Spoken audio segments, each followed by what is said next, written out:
Perdón, yo pongo a grabar. Listo. Recordando un poquito lo que habíamos visto el martes, en la tabla 3.2 del libro, que está en la página 144, está la tabla de pares de transformadas, la misma que les había, muy parecida a la que les había mostrado en la presentación, solo que es la que está en el libro que estamos usando. Y para los curiosos, aquí está en la sección 371, la página 143, está la explicación. ¿Profe, estás compartiendo? No estoy compartiendo. Ya les comparto para que la vean simplemente. Entonces, les decía que aquí en esta sección 371, página 143, está la explicación más formal de cómo se aplica la transformada de Fourier para una señal periódica. Recuerdan que habíamos comentado que originalmente las señales periódicas se les aplica el concepto de serie de Fourier y que esto luego, pues utilizando algunas transformaciones matemáticas, pues, se logró sacar la transformada. Y que esa transformada pues, es básicamente un tren de funciones de impulso. Entonces, aquí está, digamos, la explicación. Hay libros donde de pronto es un poquito más formal y más detallada la explicación, pero pues aquí está una explicación bastante decente, diría yo. Lo mismo hay una explicación de la transformada del escalón, que es una función que, insisto, es muy útil porque en la práctica es mucho más fácil utilizar un escalón que un impulso. Entonces, muchos métodos de laboratorio para encontrar la respuesta de un sistema utilizan o bien sea un escalón unitario o bien sea una serie de señales senoidales que me permitan obtener la respuesta en frecuencia. Inclusive el kit que normalmente utilizamos en el salón y que espero que alcancemos a hacer algo con esto ahora en noviembre, que es el Analog Discovery, tiene una funcioncita en el software muy interesante que me permite calcular la respuesta en frecuencia de un sistema. Y lo que hace el Analog Discovery, fundamentalmente, palabras más, palabras menos, es generar una senoidal desde 1 Hz hasta 30 MHz, que es la máxima frecuencia que tiene el aparatico.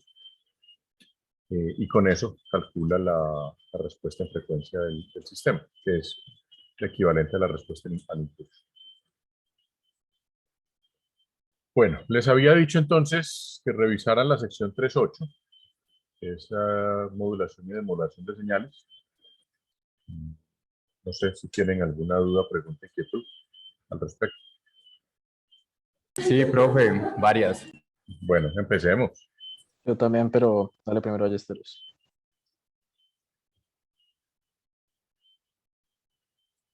Listo, profe, dame un segundo. Encuentro donde señale las cosas. Mira que en la página 146,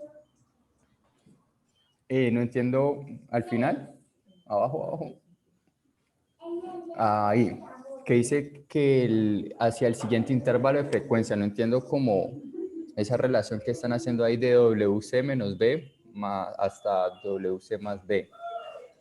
Ah, ya. Esa también era mi pregunta.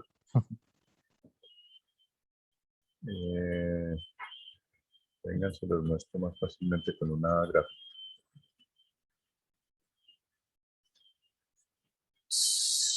¿Están viendo la diapositiva ya? Sí. Vale. Normalmente, la señal en banda base es esta que aparece aquí en el triangulito de la derecha, que va entre F1 y F2. Entonces,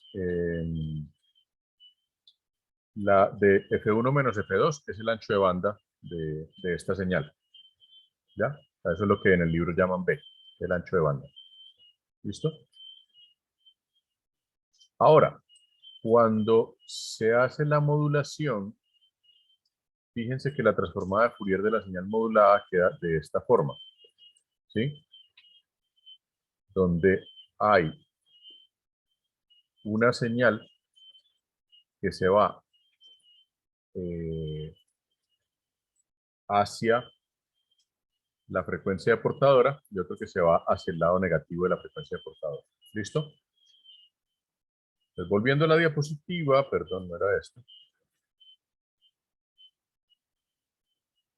Y es lo que les comentaba, no me acuerdo si la clase pasada o antepasada, cuando hablamos de las frecuencias negativas. Hay un fenómeno muy interesante acá y es el siguiente. Ustedes ven esta que está en el lado positivo, pero resulta que esta señal que está en el lado positivo tiene su contraparte en el lado negativo, que mientras está en el lado negativo no existe, no la podemos ver, no la podemos medir, etc. Ahora, cuando se modula en amplitud, todo esto se va hacia la frecuencia portadora, hacia F sub C o hacia omega sub C, como la quieran llamar.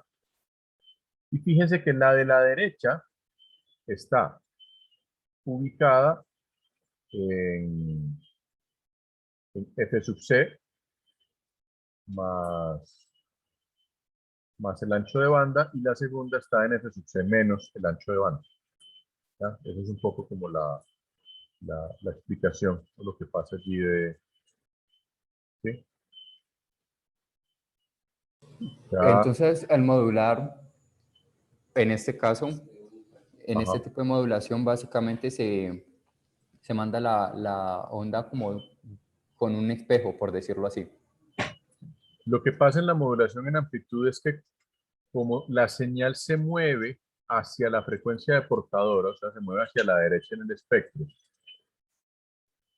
este espejo que está acá, que es la componente negativa de la frecuencia y que normalmente, de la señal y que normalmente no existe, aparece en el lado positivo y en ese momento empieza a existir.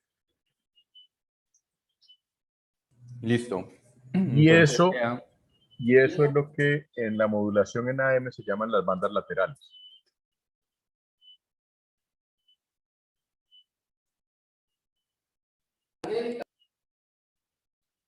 listo, profe. Ya, pues entendí esa parte. Luego, más abajo, en la 47, en la última, Ajá.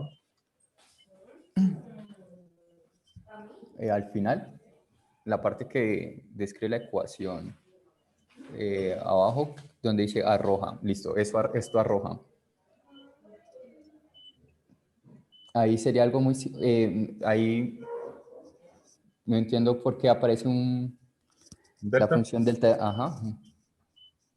Porque lo que se está haciendo acá es que cambia la forma de la señal. Fíjense que aquí lo que se está haciendo, lo que pasa es que aquí no lo muestran bien. Bueno, sí, por la propiedad distributiva. Fíjense que en lugar de tener una señal kx de t multiplicada por coseno de, está multiplicada por la portadora, lo que se hace es tener una señal de la forma 1 más k, la señal moduladora x de t, por la portadora. ¿Cuál es el efecto de ese? Que vos tenés como resultado de esto una señal que es coseno aquí más x de t multiplicado por coseno. Entonces, ¿qué es lo que ocurre aquí? Lo que ocurre aquí es, en la modulación normal, cuando yo multiplico esta x de t por el coseno, la muevo aquí, a la portadora. ¿Sí? Esta que está aquí es omega sub c. Y me quedan las dos bandas laterales. Pero, y esto en las modulaciones, y por eso yo aquí utilizo el término modulación en amplitud, no modulación de AM, esto se conoce formalmente en telecomunicaciones como una modulación en amplitud, una modulación de banda, de doble banda lateral sin portadora, o doble banda lateral con portadora suprimida. Son los dos términos que se utilizan para este tipo de modulación en amplitud. Cuando se le agrega aquí el coseno, o cuando se hace esta separación de 1 más x de t por coseno, lo que estoy haciendo es que estoy haciendo que aparezca la señal portadora justo en la frecuencia de portadora. Entonces, cuando yo saco la transformada de Fourier de esta señal S de t, voy a tener, por linealidad de la transformada de Fourier, voy a tener la transformada de x de t por coseno, que es esto mismo que está aquí arriba, la señal modulada normal, más la transformada de Fourier de coseno. Y la transformada de Fourier de coseno es el delta Dirac en la frecuencia de portadora, en omega sub c. Entonces, de ahí sale esta ecuación que muestran acá, ¿sí? Donde vamos a tener la señal modulada, x de omega más omega sub c, más delta de omega más omega sub c, y en el lado negativo, la señal modulada, x de omega menos omega sub c, y el delta Dirac, delta de omega menos omega sub c. Esta forma de modulación en amplitud es lo que se conoce modulación en amplitud comportadora, o modulación de doble banda lateral comportadora, o AM comercial. O sea, esta forma de modulación que aparece aquí, esto que aquí lo muestra como forma de alternativa de AM, realmente es la forma más común que existe de modular en AM en todas partes. Es la que se utiliza en la radio comercial, es la que se utiliza en la mayoría de los equipos de AM, salvo, digamos, equipos un poco más sofisticados. Pero el AM comercial, el que todavía escuchamos por ahí en la radio, utiliza esta forma de modulación. ¿Cuál es la razón de eso? No sé si aquí en el libro lo explican, creo que no lo explican. Espérenle a ver si yo tengo la explicación aquí. Sí. La explicación es un demodulador que se conoce como demodulador de envolvente, que es básicamente un diodo rectificador y un condensador. El diodo rectificador lo que hace es que rectifica la señal, al rectificar la señal elimina la banda lateral inferior, y el condensador lo que hace es que me filtra la portadora. Acuérdense que la reactancia capacitiva del condensador es inversamente proporcional a la frecuencia. Entonces, como la portadora es una frecuencia mucho más alta que la señal moduladora, entonces la portadora se va por el condensador que la filtra, y la señal moduladora, que es la señal de voz que nos interesa, pasa a la salida del demodulador. Entonces, este demodulador es un demodulador supremamente simple que hacia principios del siglo XX, año 1908, 1909, que fue cuando se desarrolló la radio AM comercial, fue lo que permitió masificar la radio, porque lograron desarrollar receptores muy baratos. Este condensador que hay acá es un condensador variable, que lo que me permite es sintonizar la frecuencia de la emisora. O sea, con esta bobina y este condensador se arma lo que se llama un circuito tanque resonante, que me permite sintonizar la frecuencia de la emisora. Llámese 690 en AM, 800 AM, en fin. Pues cuando uno movía la perilla del radio, la perilla de sintonía en los radios antiguos, lo que estaba haciendo era mover un condensador variable. Listo, profe. ¿Ese filtro deja pasar las frecuencias más bajas? Este condensador deja pasar son las frecuencias más altas. Entonces, Sí. la portadora, que es mucho más alta, se va por acá porque encuentra una muy baja resistencia. Y la moduladora no pasa por el condensador, se queda y es la que se percibe aquí en la salida. Ok, listo, ya, claro, esa parte. Y este circuitico que ven aquí es lo que llama un radio de galena, que es digamos, uno de los ejercicios tradicionales que se hace en cualquier curso de electrónica eh, básica o de radio, donde esta antena es básicamente un pedazo de alambre de cobre, un gancho de ropa. Eh, la bobina es una bobina estándar de las que se consigue por ahí en el mercado, un transformadorcito más bien, condensador variable que no sé si todavía se consiguen, la verdad.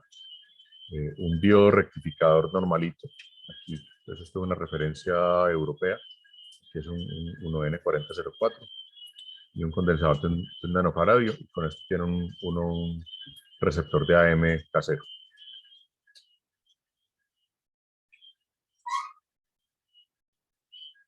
Listo.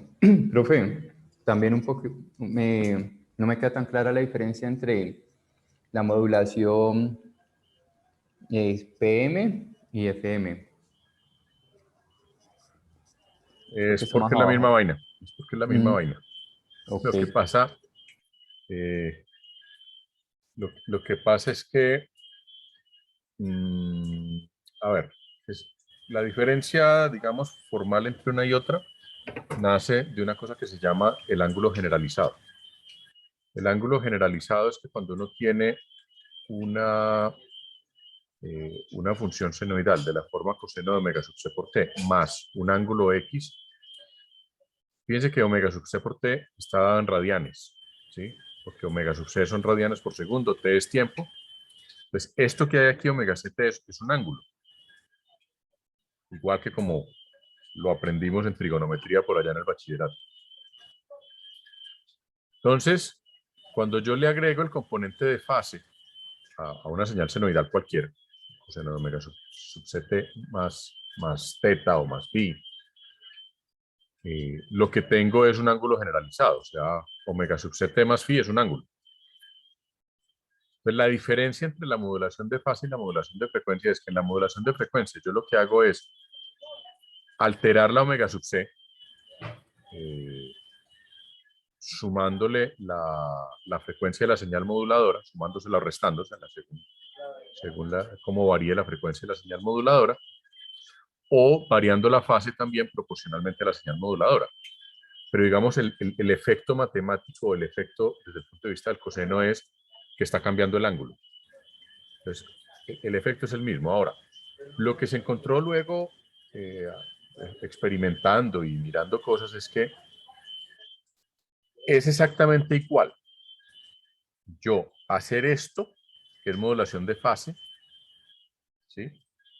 Que si hago esto, o sea, si en el lado de la fase lo que hago es que utilizo la integral de la señal moduladora, lo que estoy alterando es la frecuencia. Es una diferencia demasiado sutil y que si uno pone un equipo de medida no lo va a percibir. O sea, realmente distinguir entre modulación de frecuencia y modulación de fase con un equipo de medida estándar no es simple, salvo que uno explícitamente sepa que uno está buscando modulación de fase o modulación de frecuencia. Pero digamos que en la práctica es mucho más común utilizar la modulación de frecuencia.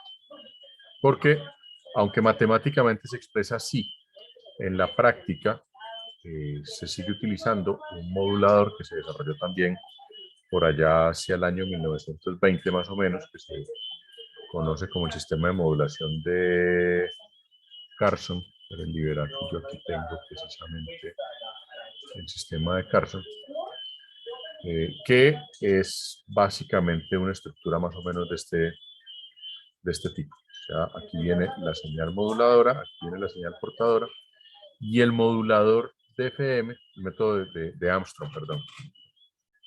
El método de Armstrong es esta estructura, que fíjense que lo que hace es una variación de fase, un modulador de productos, o sea, el mismo que se utiliza para AM, de tal manera que la señal moduladora y la señal portadora, al final prácticamente lo que se hace es que se mezcla una versión en fase con una versión en cuadratura, desfasada a 90 grados, y el resultado es la señal de FM. Entonces, aunque matemáticamente es como se expresa en el libro, en la práctica lo que se hace son unos trucos que generan lo que hoy en día conocemos como modulación FM. Ahora, no me acuerdo, el libro creo que hace referencia, no hace referencia a las funciones de Bessel. Hay una característica de la modulación FM y es que existen dos tipos de modulación FM. La que utiliza el método de Armstrong se suele conocer como modulación FM de banda angosta, es esta que aparece aquí, como dice en la gráfica. Y luego existe una cosa que llama la FM de banda ancha, que es la que se utiliza en la radio comercial, que utiliza un método un poquito diferente al de Armstrong. Curiosamente, por casualidades de la vida, de las N combinaciones posibles que hay para generar modulación FM, la única que produce una señal de banda angosta es el método de Armstrong. Y fue el primero que descubrieron. Después se dieron cuenta que normalmente la modulación FM genera una señal con un ancho de banda muy grande. Entonces, y lo que pasó en esa época, en el principios del siglo XX, es que al descubrir el método de Armstrong, básicamente pensaron que se había encontrado el santo grial, porque la modulación AM, la señal de AM, es muy sensible al ruido, sobre todo al ruido eléctrico. Y si ustedes alguna vez van oyendo radio AM en un carro y pasan cerquita a una línea de alta tensión, inmediatamente van a oír el ruido de 60 Hz de la línea de energía. Mientras que la señal de FM no es tan sensible al ruido, no sufre de esos problemas que tiene el AM. Y resulta que el método de Armstrong hace que la señal modulada en FM tenga el ancho de banda prácticamente igual al de la señal de AM, entonces, claro, maravilloso. Una modulación mucho más resistente al ruido y con la misma eficiencia en ancho de banda, pues la maravilla. Después, cuando ya fueron a sacar la radio en FM, se dieron cuenta que no era tan sencillo y que la modulación FM ocupaba un ancho de banda mucho mayor. Igual, da mucha mejor calidad que la AM y por eso pues hoy en día es mucho más popular a nivel de radio las emisoras de FM que las de AM. Con la radio digital, pues no va a haber tanta diferencia. Profe, disculpa, pero hay celulares que tienen, o sea, no necesitan tanto de radio digital, sino que vienen incorporados a las aplicaciones y me imagino que también manejan las mismas señales, ¿no? Que se manejan normalmente. Sí, pero esa señal no va, esa es una señal que no se transmite modulada en AM o en FM, sino que se transmite en digital por una red IP, o sea, por internet. Y la aplicación, el app que uno utiliza para escuchar esa emisora, lo que Profe, hace es que se conecta a la página web del emisor. no, audífonos. Yo, por ejemplo, los celulares Motorola o así. Los que Dicen, tienen sintonizador de FM. esto es. Sí, hay unos celulares que vienen con un sintonizador de FM y que utilizan el audífono como antena. Ajá, exactamente. Ellos manejan el mismo sistema que tú nombras acá, profe, y que manejan los rayos también. Es un radio común y corriente, un receptor de FM como el de cualquier radio. Listo, profe.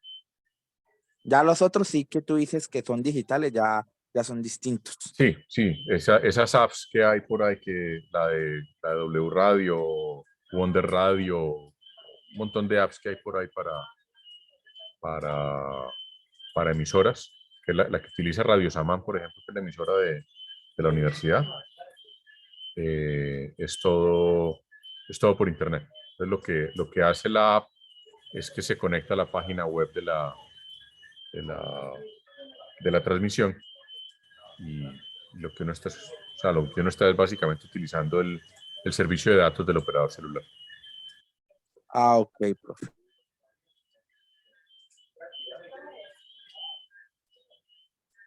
Bien. ¿Alguna otra pregunta con esto?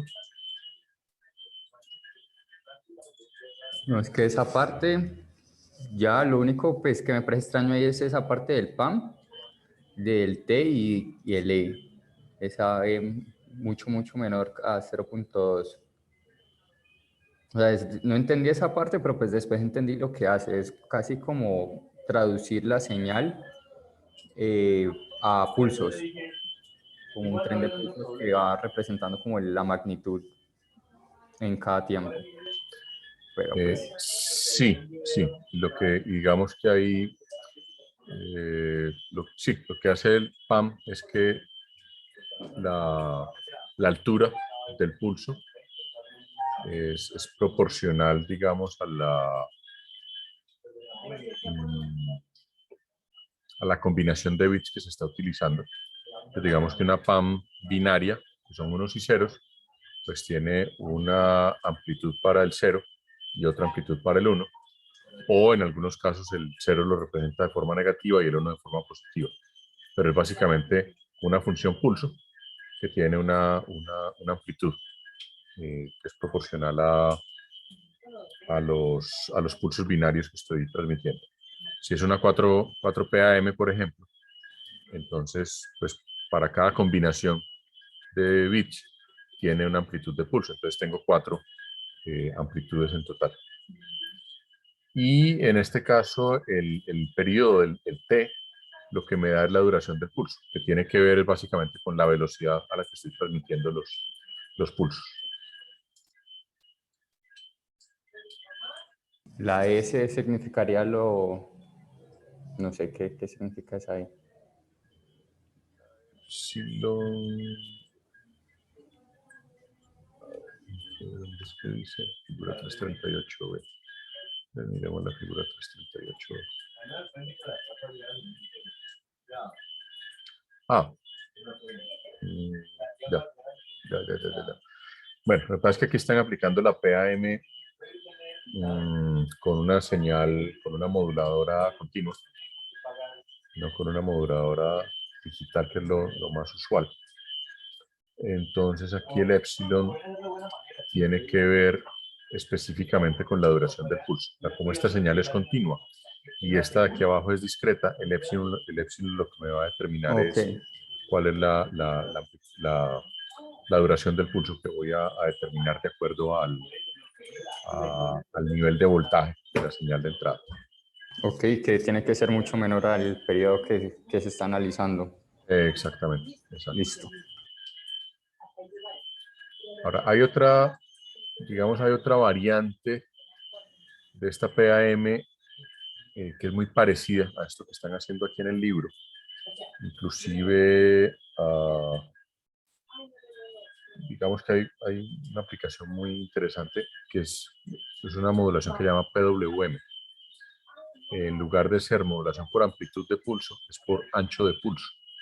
Entonces lo que se hace es dejar la amplitud fija de los pulsos, pero la duración del pulso es proporcional al voltaje o a la amplitud de la señal de entrada. Esa modulación PWM se utiliza sobre todo, o es muy utilizada en los sistemas de UPS, en los sistemas de respaldo de energía. Porque lo que hacen básicamente es que a partir de corriente directa de una batería, con un modulador PWM, generan una señal senoidal. Pues generan una PWM, la filtran y a la salida tienen algo medianamente parecido a una senoidal, que es lo que necesitan los equipos normales para funcionar.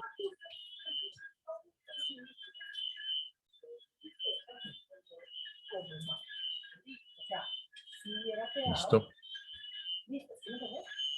Listo, profe. Como esa sesión de la modulación, esas eran mis dudas. Ya lo otro es de la FFT.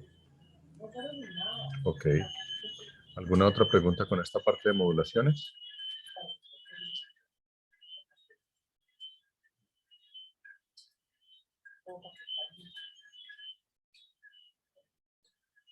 Bueno, estos datos, esta presentación está por ahí en el Moodle. Simplemente es más informativa que otra cosa. Es como para mostrar algunos equipos antiguos de radio. Esto que ven a la izquierda es un antiguo transmisor de AM donde la portadora se genera con un generador, literalmente hablando. O sea, esto es un generador mecánico al que se le da vueltas con un motor de gasolina, diésel o con otra cosa, y ese es el que genera la portadora. Los primeros sistemas de AM por allá a principios del siglo XX utilizaban era unos generadores gigantescos, unos motores grandísimos para generar la señal portadora. Luego pues ya se desarrollaron los osciladores de tubos de vacío, lo que se llamó el rectificador de De Forest, y los tubos de vacío, el tríodo, el tétrodo, etcétera, y ya se lograron desarrollar osciladores a punta de tubos de vacío, que debido a las características de estos transmisores de AM y de muchos transmisores de FM, esos transmisores de tubos de vacío se utilizaron prácticamente hasta finales de los años 90, incluso ya entrados en la década del 2000. Todavía había muchísimas emisoras, no solamente aquí en Colombia, sino en muchísimas partes del mundo, cuyos transmisores utilizaban todavía tubos de vacío. Y este es el receptor equivalente para este transmisor, donde pues aquí el diodo lo hacen con un preparado químico. Aquí lo que hay es un electrodo donde hay otro electrodo negativo aquí. Esto es una solución de ácido sulfúrico, y esto básicamente se comporta o es un diodo, es un rectificador, y es el mismo efecto que les mostraba hace un momento con el radio de galena, pero pues digamos la versión antes de que se desarrollaran los diodos. Ahora, los primeros diodos que se desarrollaron fueron de vacío también. Eso fue también muy empezando el siglo XX, y eso permitió pues básicamente desarrollar la radio comercial. Pues los tubos, ¿cómo funcionan? Pues porque todavía se siguen usando por lo menos en amplificadores de instrumentos. Bajo, sí, hay una moda muy interesante ahora de utilizar tubos de vacío. Eso le permitió a muchas fábricas de la ex cortina de hierro, sobre todo en República Checa y en Hungría, que todavía quedaban fábricas de tubos, han vuelto a la vida por cuenta de esa moda que hay ahora.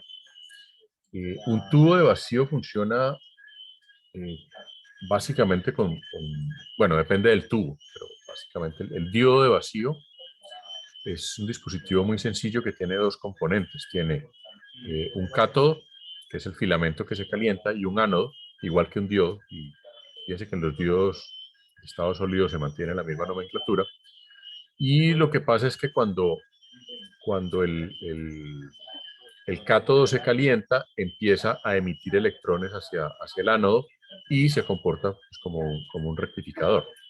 Luego a ese mismo sistema le agregaron en la mitad una rejilla, y esa rejilla se controla por voltaje. Entonces la rejilla, dependiendo del voltaje de la rejilla, pues controla el paso de electrones entre el ánodo y el cátodo. Eso se conoció como el tríodo, que es el equivalente al transistor de hoy en día. Entonces también puede hacer las funciones de amplificador con el voltaje que se le aplica a la rejilla. Esos son como los dos tipos de tubos básicos. Luego hay otro montón de tubos, el tetro, del pento, que ya son un poquito más sofisticados, pero digamos a partir de esos dos se arma todo el esquema de funcionamiento de los sistemas de tubos. Ok, listo, perfecto. Sí, me causó curiosidad cómo iba a funcionar como un diodo, pero pues ya con eso, claro. Profe, pero en este caso, por ejemplo, en el transmisor de señal antiguo, tú dices que el diodo es ese litio. En el receptor, el diodo sí, era este líquido. Es un ácido, ¿qué es? Ácido sulfúrico. Ácido sulfúrico. H2SO4. Pero entonces, ¿cuál sería el ano y cato ahí, profe? ¿O qué? El ánodo es este de aquí arriba, este electrodo, y el cátodo es el de abajo, que es el que recoge el que se conecta abajo al lado negativo. Ah, ya, profe. Pero esto, digamos, fue uno de los primeros experimentos. Obviamente pues esto comercialmente no se podía utilizar. Imagínense uno con una botella de ácido sulfúrico ahí encima de la mesa. Cuidado, nadie lo toque. Esto fue simplemente como los primeros ensayos, los primeros desarrollos que se hicieron.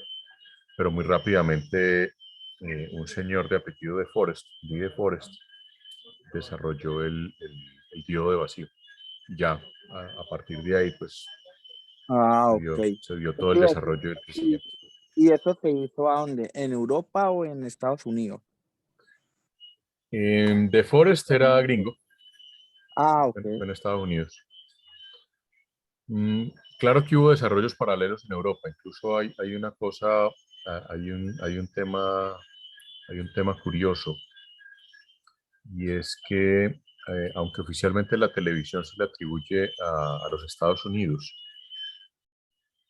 casi al mismo tiempo y en paralelo a los desarrollos que se estaban haciendo en Estados Unidos de la televisión, hubo unos desarrollos en Rusia de un ingeniero de apellido Popov, solo que por el tema, digamos, de lo que fue la Guerra Fría y la separación, pues, esa bipolaridad en la que estuvo el mundo desde el final de la Segunda Guerra Mundial hasta la caída del muro de Berlín en el año 89. Digamos que a Popov nunca se le dio el crédito por el desarrollo de la televisión, porque en sentido estricto el desarrollo de Popov fue un poquito anterior al desarrollo que se hizo en Estados Unidos, que no recuerdo quién fue el inventor en Estados Unidos. Y eso apenas en los últimos 25 o 30 años es que se le ha venido a dar ese reconocimiento a Popov. Incluso en la sede central de la Unión Internacional de Telecomunicaciones en Ginebra hay una de las salas de reuniones, se llama Popov, precisamente como una forma pues como de desagravio pues a los ingenieros rusos que hicieron grandes desarrollos que no fueron conocidos en este lado del mundo por cuenta de la Guerra Fría. Entiendo, profe. Otra preguntita respecto a eso, profe, pero ¿y alguno de esos desarrolladores, porque muchas veces pasa, fueron mujeres? Porque casi siempre se le atribuye la cesta a los hombres porque dicen que para reconocer a la mujer era como un desprestigio, pues, que una mujer llegara a tanto. En el mundo de la electrónica que yo tenga identificado, no aparecen mujeres, sino por ahí hasta bien entrados los años 50, que hay varias ingenieras que hicieron desarrollos importantes. Bueno, hay una que es bien poco conocida, eh, se llama Heidi Lamar, que fue la que inventó el sistema de transmisión de radio por saltos de frecuencia, lo que hoy en día conocemos como sistemas de espectro ensanchado o espectro disperso. Lo que pasa es que a ella tampoco le dieron mucho reconocimiento por dos razones fundamentales, y ninguna tiene que ver con que haya sido mujer,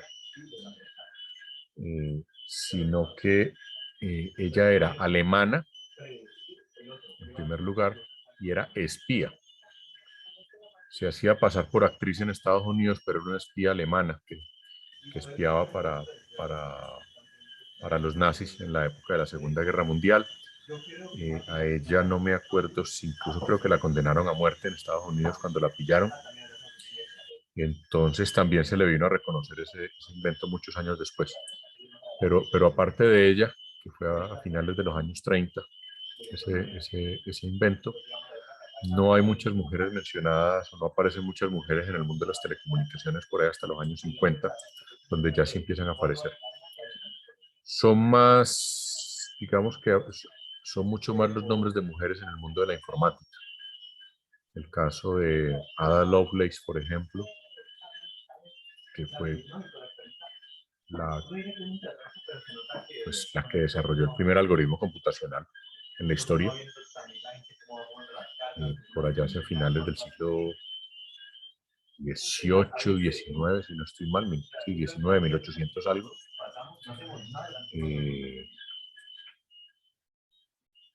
Pero digamos, en ingeniería, telecomunicaciones, en electrónica, no aparecen tantas mujeres, sino hasta bien entrados los años 50. Listo, profe, gracias. Bueno, antes de que pasemos a DFT, simplemente quiero mostrarles algo sobre modulaciones digitales. En el caso de las modulaciones digitales tenemos, digamos, aparte de la PAM, que es como la básica, que fíjense que puede ser analógica o digital.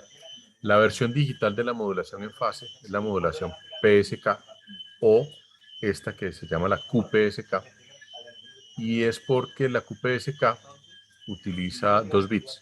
Básicamente, fíjense que aquí entran los bits y sale 2 bits para acá, 2 bits para acá, de tal manera que aquí sale lo que se llama la componente en fase, la componente en cuadratura, aquí se suman, y el resultado acá es una señal senoidal que tiene cambios de fase proporcionales a la pareja de bits que entró aquí. De tal manera que la señal digital de salida tiene 4 fases distintas y además los cambios de fase son abruptos. O sea, la diferencia en la modulación de fase analógica y la modulación de fase digital es que en las modulaciones de fase digital los cambios son abruptos porque corresponde a un cambio de los bits o de los pares de bits o de las tripletas de bits o en fin. Pues esto normalmente se le conoce como QPSK, también se le conoce como 4PSK. Y digamos, la denominación general de las modulaciones digitales de varios niveles tiene que ver con el número de bits. O sea, 4PSK significa que son 2 bits, o sea, 2 a la 2 es 4. 8PSK son 3 bits, 2 a la 3, y así sucesivamente. Hoy por hoy existen moduladores, en el caso de la QAM, que es un tipo de modulación digital. Comercialmente existen modulaciones o equipos de radio de microondas que utilizan modulaciones hasta incluso 1024 y 2048 QAM, o sea, casi 10 bits, o 10 bits, sin el casi. 10 bits y 10 y 11 bits respectivamente. Luego hablamos de OFDM, esto lo voy a dejar para más adelante, cuando hablemos más en detalle de la DFT. Simplemente les quería como mostrar eso adicional y ahora sí, pasemos a la DFT. Que Juan David había dicho que tenía algunas dudas con respecto a la DFT.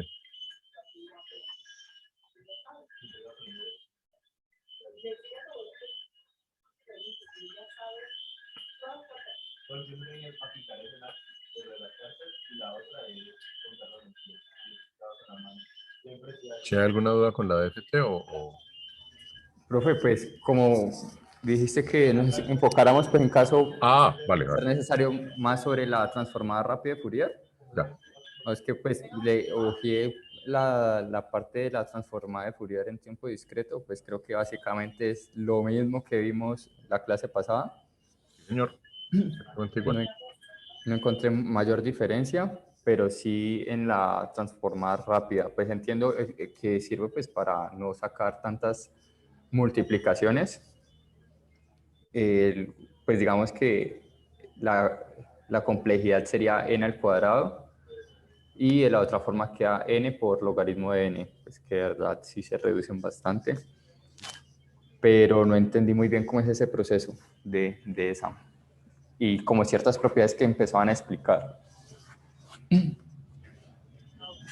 Ya. Que cogían la K, ya te digo. Yo acá la pinté.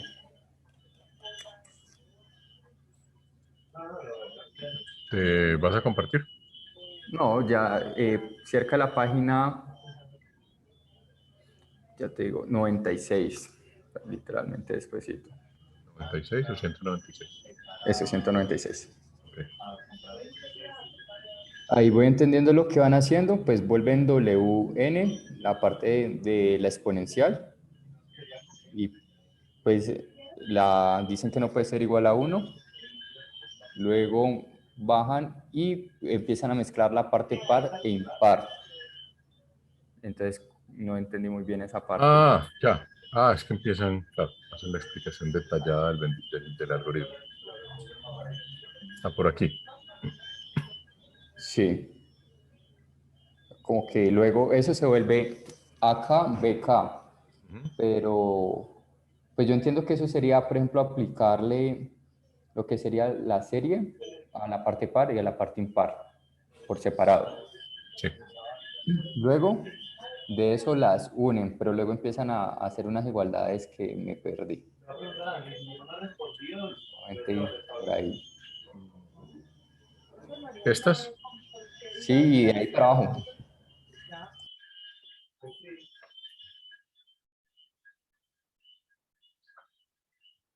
Ah, empiezan a hacer, a operar algebraicamente a un lado y al otro. Ya.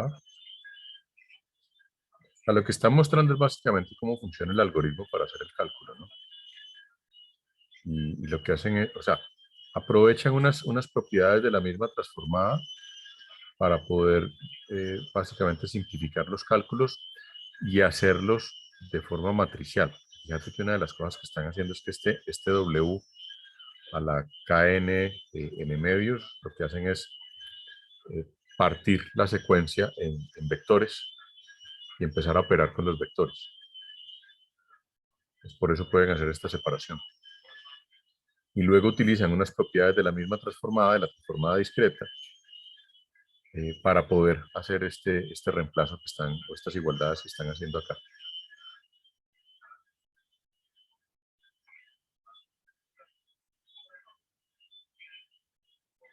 Básicamente lo que están aprovechando una propiedad muy particular de la transformada discreta, y es que la transformada discreta es periódica.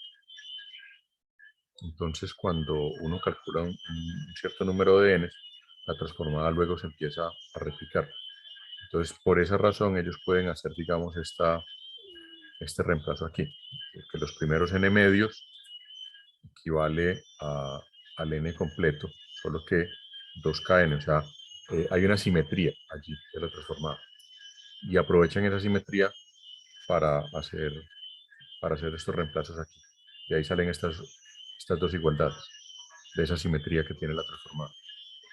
Ok, pero creo que ahí se pierde también la parte del AK y el BK, pues como que la parte impar, impar. No, no se pierde, simplemente utilizan la simetría para decir que son equivalentes. Ok. Y en sí, al final, como, claro, es que yo entiendo también que es como un algoritmo que nos permite tener la ecuación general. Sí. Y al final, ¿cuál sería la ecuación general?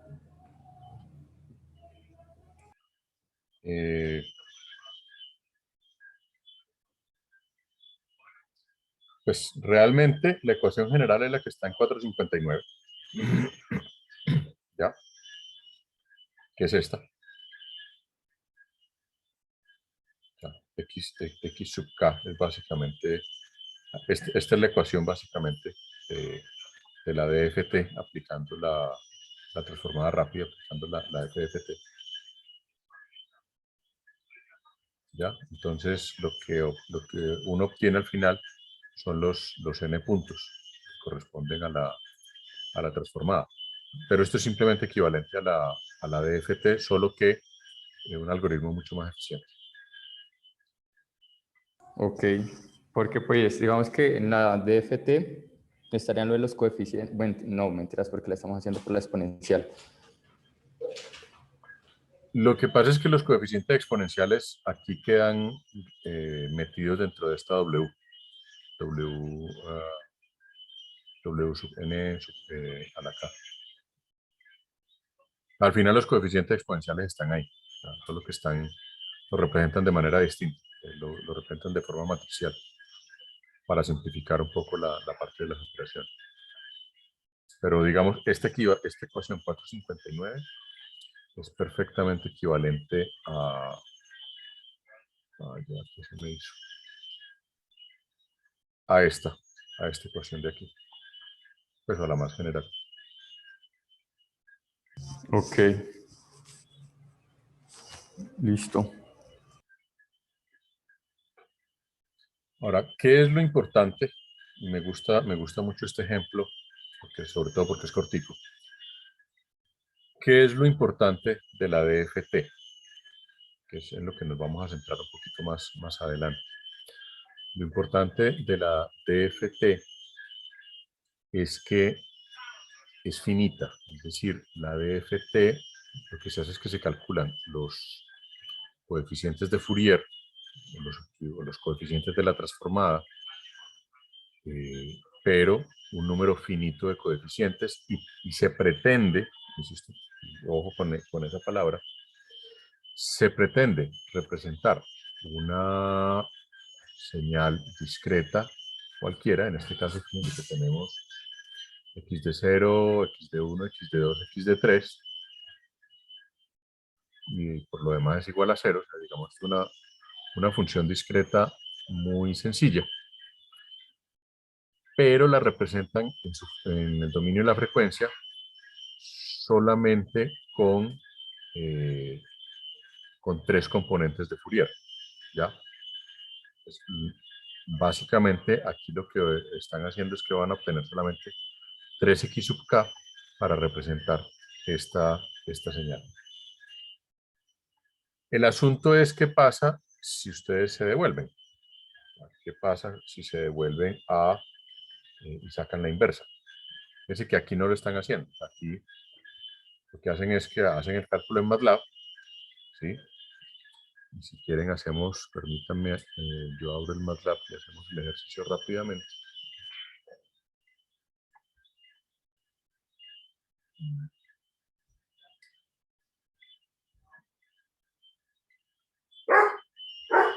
Si es que abre. Uy, Sí, ese programa es un poquito pesado. sí, un tris.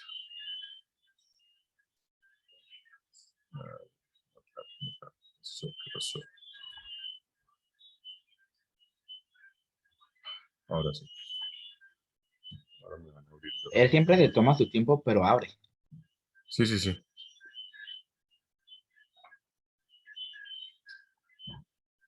Listo. Entonces, ya les muestro la pantalla de MATLAB. En un segundo yo creo las variables. X es igual a...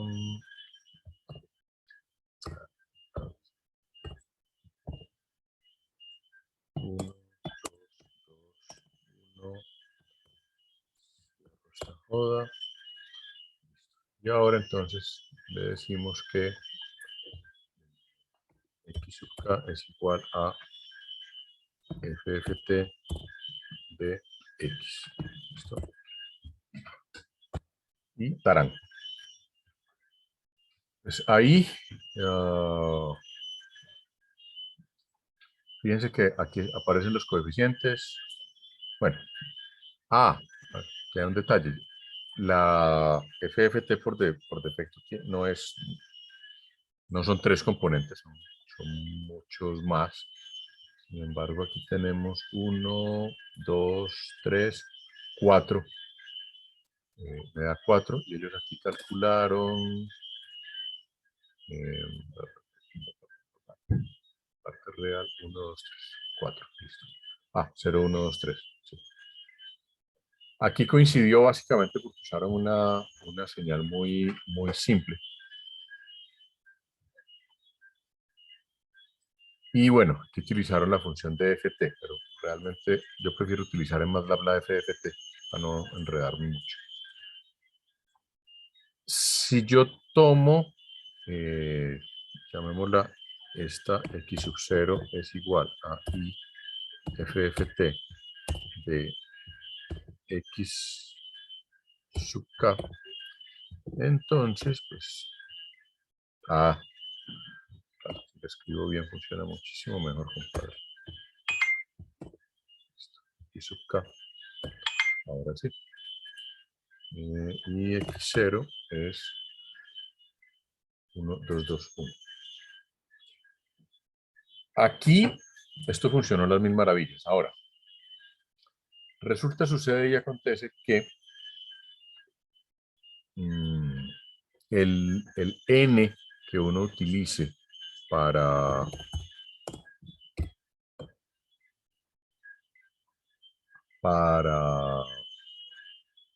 hacer la transformada, fíjense que una de las formas de la FFT es x, n, donde n es el número de componentes que uno va a utilizar. Pues ese número de componentes que se van a utilizar me va a generar una diferencia grande en cierto tipo de señales. En este caso, en este ejemplo, pues es una señal muy sencilla, solamente con 4 componentes. La DFT es de 4 componentes, entonces listo, no pasa nada. Pero si ustedes cogen, por ejemplo, una X de 10 componentes y una FFT de 3 componentes o de 4 componentes, como en este ejemplo, van a encontrar que al devolverse puede haber pequeñas diferencias. ¿Por qué razón?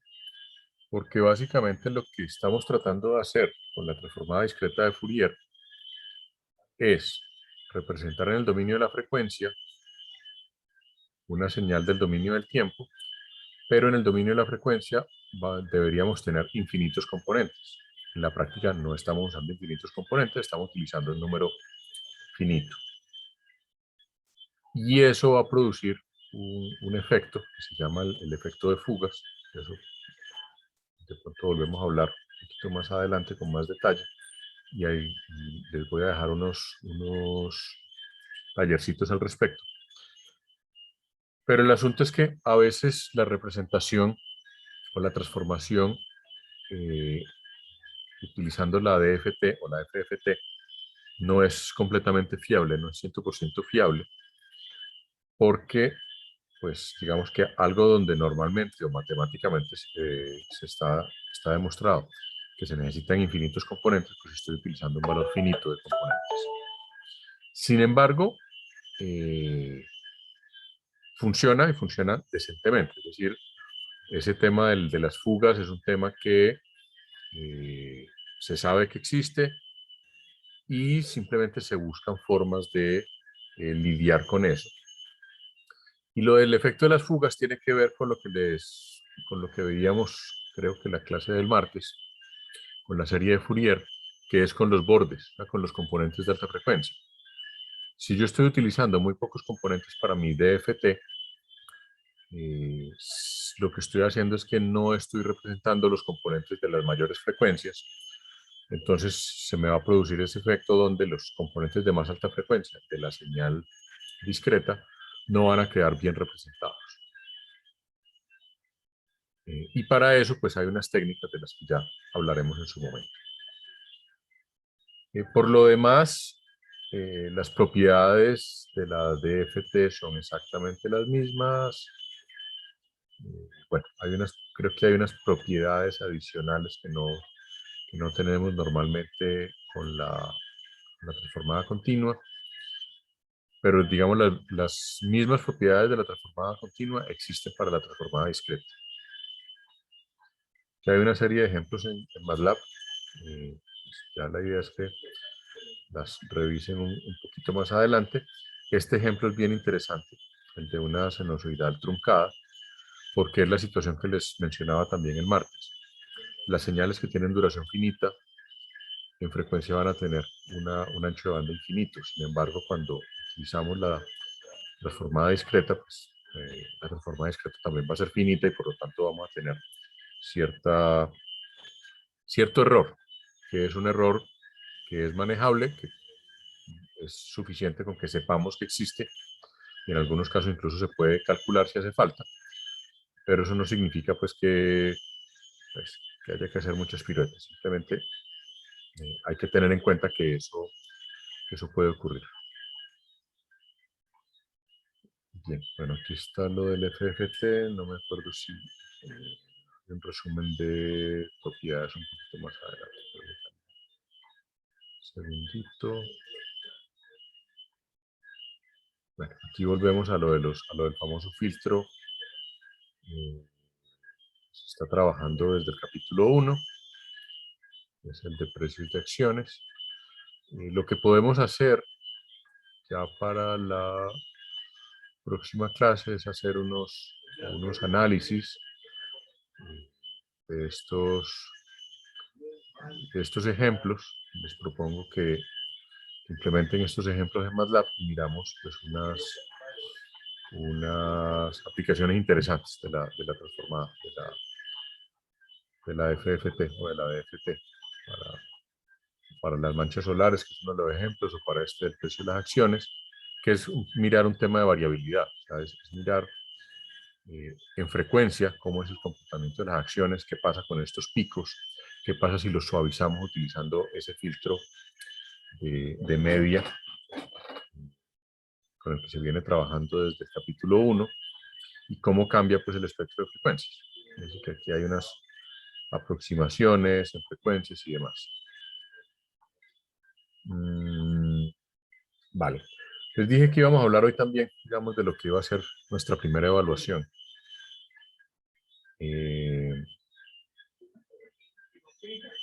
Normalmente, como en el curso trabajamos básicamente por proyectos, yo había pensado hacer un pequeño cambio, no va a ser tanto. O sea, la idea de nuestra primera evaluación es hacer unas implementaciones, un par de implementaciones en MATLAB basadas en este tema de la DFT y de la transformada de Fourier, pues con esto que estamos viendo aquí. Entonces, lo que vamos a hacer es que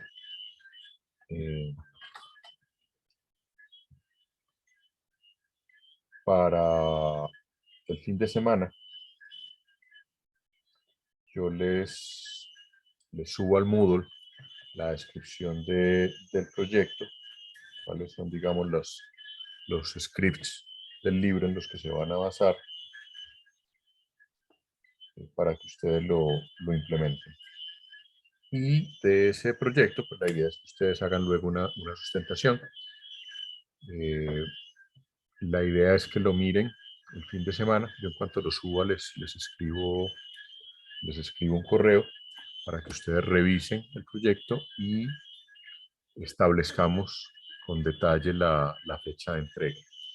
Yo creería que podemos establecer la fecha de entrega para que el martes que viene en 8 días, o sea, tener unos 10 días más o menos para desarrollar el proyecto, creo que sería suficiente. Pero la idea es que ustedes lo revisen el martes, lo revisen el fin de semana, y el martes pues revisamos si la fecha de entrega es adecuada. ¿Listo? Y también, profe, el martes revisaríamos si tenemos dudas o algo sobre el proyecto, de Sí, por aclararla supuesto. o... Ah, ok. Sí, claro. O consejos que nos des como para por dónde irnos, ¿no? Sí, o sea, la idea es aprovechar el martes para resolver dudas.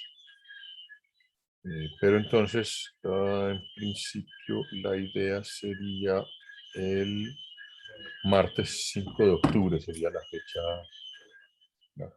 propuesta inicialmente.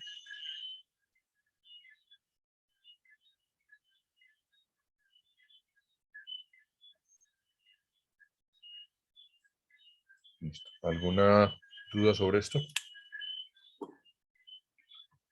Sí, profe, ahorita lo que acabaste de hacer en Hola. Ajá. Sí.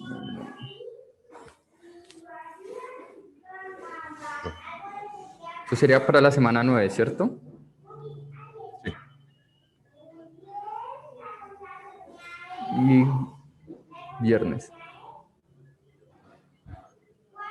Listo, profe. Era otra vez para ver la lista de comandos que utilizaste. utilicé básicamente dos comandos, FFT, o sea, creé la variable X, en este caso pues, la secuencia, luego utilicé FFT, que es el comando para transformada rápida de Fourier en MATLAB, y luego para devolverme utilicé IFFT, que es la transformada inversa. Y el retorno me dan unos números imaginarios de La FFT da como resultado números imaginarios. Eso es una norma general cuando aplicamos transformada. O sea, la transformada siempre me va a dar números complejos. Siempre va a ser compleja. Sí, por lo que nos explicaba la otra vez. Por ejemplo, ¿eso cómo se podría ver gráficamente? Por ejemplo, ese XK. ¿O no se puede? Para verla gráficamente, lo que normalmente se hace es que se grafica el espectro de amplitud y el espectro de fase. Entonces, lo que se hace aquí normalmente es, se saca el valor absoluto de X sub K,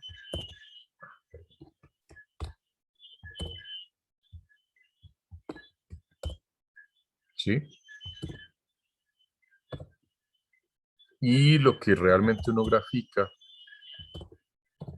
es ese valor absoluto. Y esto es lo que, bueno, debí haber usado un stem en lugar de un plot. Sí, esto es un stem. Que es esto. O sea, esta gráfica es básicamente la transformada, la magnitud de la transformada discreta de Fourier de esa señal X que teníamos arriba. Y por otro lado, usualmente se grafica la fase. Entonces, normalmente uno saca amplitud y fase y los grafica por separado. Y eso es la forma normal o estándar como se suele graficar la transformada de Fourier. Si ustedes recuerdan la grafiquita que les mostré el martes del filtro, esa gráfica, ese diagrama de Bode es la respuesta en amplitud. Ahí no estaba mostrando la respuesta en fase. Pues, normalmente no, o sea, graficar la señal compleja no tiene mucho sentido. O sea, si yo le hago un stem a X sub K, esta vaina me va a dar loquísima. Ah, bueno, ni siquiera me va a dejar. El plot sí me deja, pero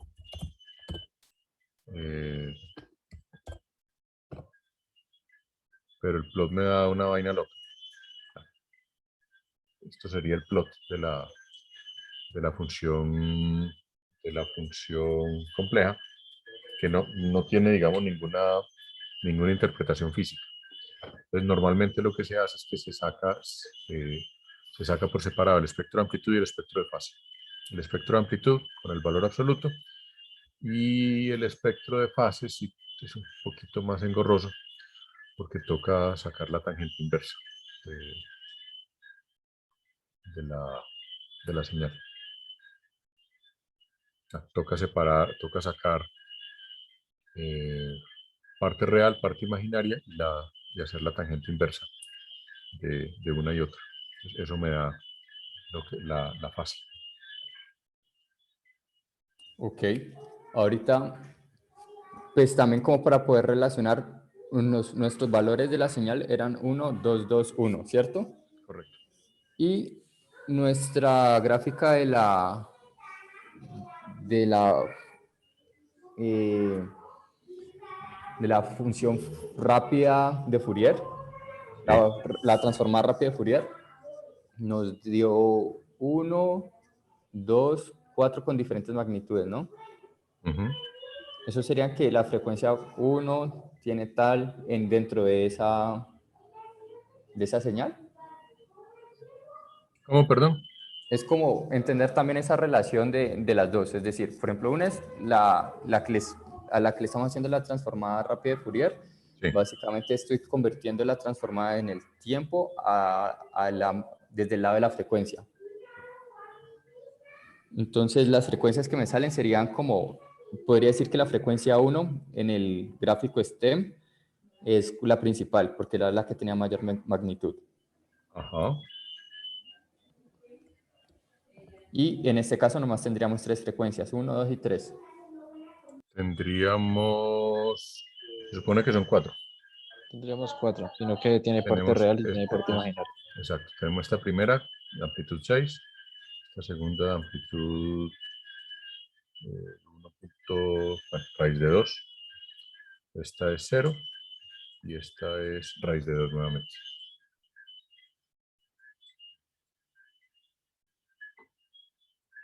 Ok, listo, creo. Ya, o sea, es decir, la unión de esas 4 frecuencias básicamente me generaría la imagen de, pues que sería como, voy a rayar ahí, anotar, Lo que pasa sería, es que, ojo con un detalle, y es que esto no funciona igual que la serie de Fourier, o sea, vos no vas a sumar aquí estas para devolverte para obtener la secuencia original.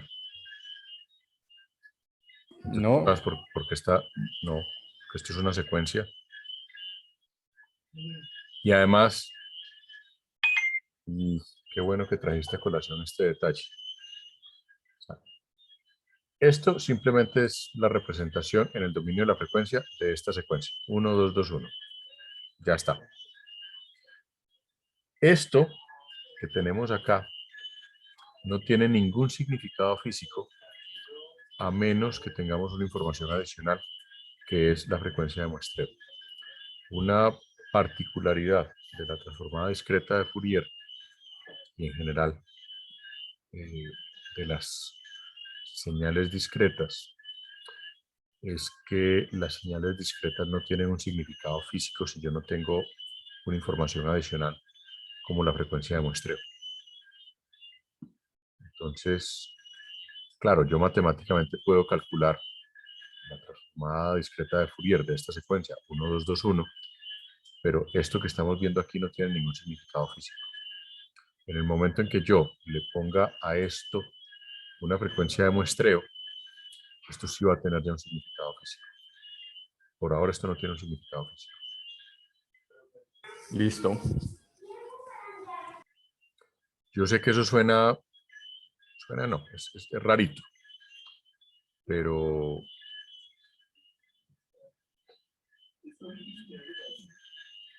así es, o sea, no, digamos que la transformada discreta no tiene, digamos, esa misma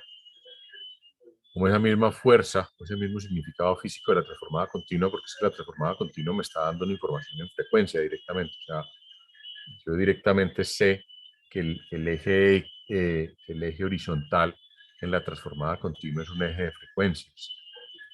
Fíjate que en la transformada discreta esto no necesariamente es un eje de frecuencias. Sí, eso por eso se me hacía raro, porque pues uno tiene 1, 2, 3, 4, pero pues ¿qué frecuencia significa? Por lo menos. Exactamente. Esto tiene un significado de frecuencias cuando yo conozco la frecuencia de muestreo. En ese momento esto empieza a tener un significado en términos de frecuencias. Listo. Incluso eso es un... de eso ya no alcanzamos a hablar hoy. De eso vamos a hablar el martes, que es esta representación, digamos, todas las cosas que significan en términos de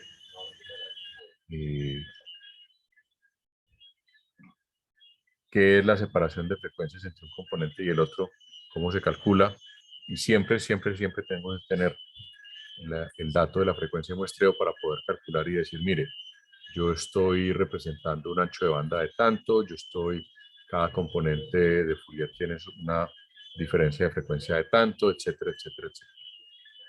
Pero de eso hablaremos el martes con los ejercicios del libro, ¿vale? Listo, profe. Listo, profe, vale.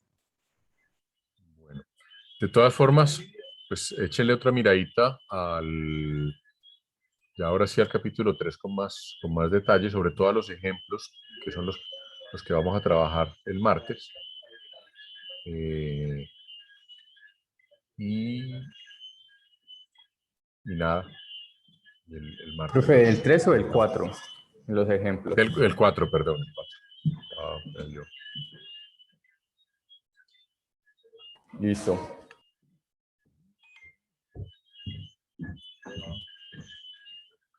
Pues miren sobre todo estos dos ejemplos, el de las manchas solares y el de la bolsa. Eso no Profe, ¿tenés una sección en específico del capítulo 4?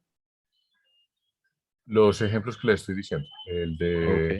de las manchas solares, que es ya les digo exactamente dónde es 452. Y luego, el de las acciones, que está en el 453. Acuérdense que esos scripts están ahí en el Moodle. No es sino que los descarguen, o sea, no tienen que... si quieren los digitan, igual están ahí en el libro, pero no necesitan... los pueden simplemente descargar y ya está. ¿Listo? Listo, profe. Entonces, 452 y 453, ¿cierto, profe? Sí, Listo, profe. listo. Y el martes entonces hablamos de eso que medio les mencioné hace un momento, que es lo del efecto de leakage o de fugas. Y hablamos de ya cómo entra el tema de la frecuencia de muestreo ya en toda la interpretación física de lo que es la transformada discreta de Fourier. ¿Listo? Listo, profe. Profe, esos son las del Sol, ¿cierto? 4.52 y 4.53. Ese es el de las manchas solares y el otro es el del precio de las acciones. Listo. ¿Listo? Bueno. Listo, Eso profe, era- gracias. Vale, eso era todo por mi parte entonces. Nos vemos el martes. Bueno, profe, que Listo, tengas profe. buena noche, que estés bien. Muchas gracias. Igualmente. Muchas gracias, Chao, chao. profe. Gracias. Chao.